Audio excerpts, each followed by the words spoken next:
WVUA News at 5 with your award-winning news team, Lynn Brooks, Terry Brewer, weather with Richard Scott, and sports with Gary Harris.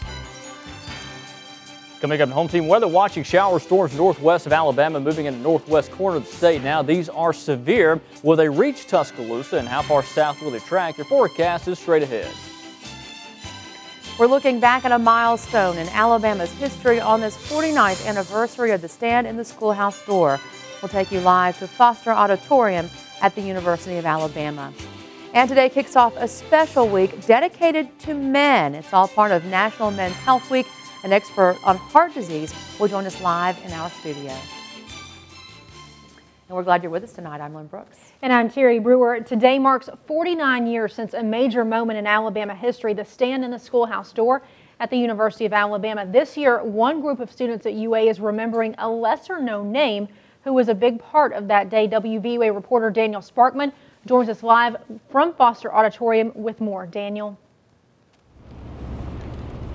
Terry, Lynn, that's right. UA's Mallet Assembly is putting on a special program tonight honoring former U.S. Deputy Attorney General Nicholas Katzenbach, and then back in 1963, U.S. Attorney General Robert Kennedy sent Katzenbach here to Tuscaloosa to enforce an order by President Kennedy to integrate the University of Alabama, and that's when a showdown ensued between Katzenbach and then Governor George Wallace in the historic Stand in the Schoolhouse Door. Mallet Assembly President Marina Roberts says Katzenbach is a figure that we should all remember.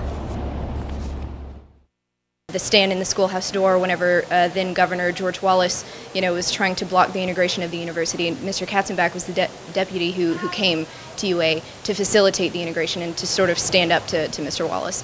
So it was, to me, that's a very historical moment. He's a very important figure, and he's one that I think it's important that people know about. Roberts says that without Katzenbach, Vivian Malone, Autherine Lucy, and James Hood would not have been admitted to the university when they were. A special program honoring Katzenbach is scheduled right here in front of Foster Auditorium tonight at 6:30, and the public is welcome to attend. Reporting live at the University of Alabama, Daniel Sparkman, WVUA News. Lynn, Terry. Thanks a lot, Daniel. A piece of University of Alabama history will soon be no more. Rose Towers will soon be demolished. This 13-story dormitory sits on the campus's northern edge and has housed students at the capstone since back in 1969.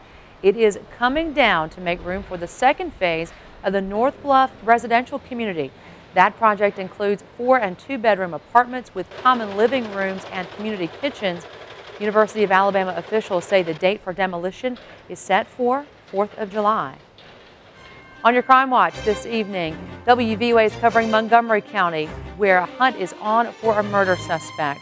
This comes after a weekend party shooting near Auburn University left 3 people dead.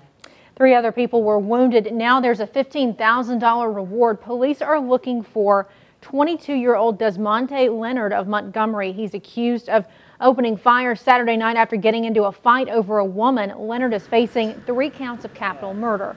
2 of the victims were former players for Auburn's football team.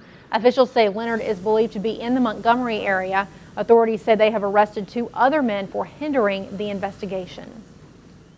Now to Dallas County for another case making major state news. A triple murder suspect is now behind bars, and a judge has ordered him held on $3 million bond. DeAndre Lee was arrested Saturday in an apartment complex in Selma. As we've reported, Lee was wanted in connection with the deaths of 9-year-old twins, Jordan and Taylor DeGeranet, and their babysitter, 73-year-old Jack McGirdner. Their bodies were found Tuesday in the Hayneville community in Lowndes County. Police say all 3 were shot. Lee had been on the run from police for 4 days, but a tip from a resident led the ABI and U.S. Marshals to his location.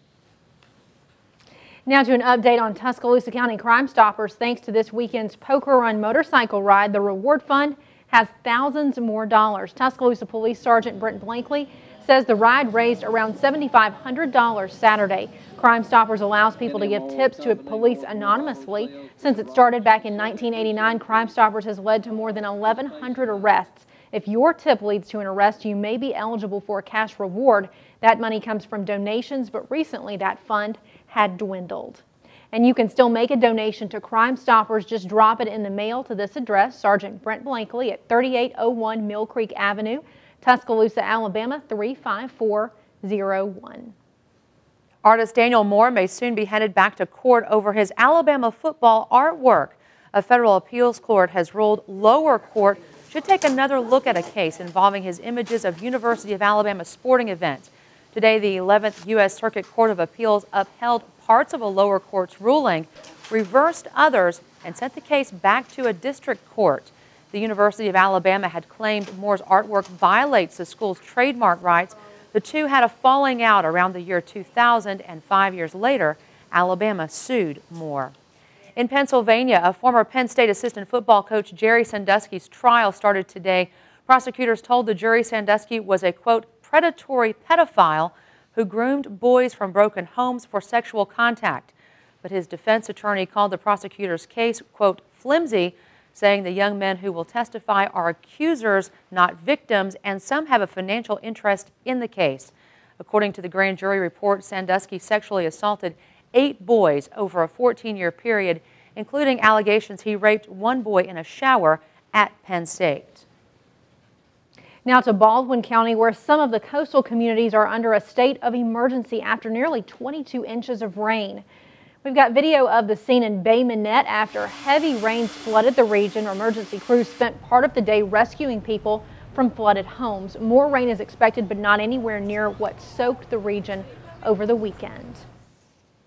Some new scientific developments are giving doctors and parents some amazing new insight into the genetic makeup of unborn children. But the test is also very controversial. Genetics at the University of Washington were able to map the genome sequence of an unborn baby with about 99% accuracy. It's done by taking a blood test from the mother and a saliva test from the father. The new breakthrough testing can detect more than 3,000 diseases, highlighting genetic mutations, such as if a child may be predisposed to cancer. But some say it raises a host of ethical questions, like could this lead to positive selection? In other words, parents seeking certain traits in their unborn babies. But researchers in the study say it could help with early intervention. Imagine scenarios in which this sort of thing is abused. I think it's certainly important to worry and think about those ethical challenges that might arise, but we may be putting the cart a little bit ahead of the horse here. Researchers say the new procedure could cost as much as $50,000 for each test.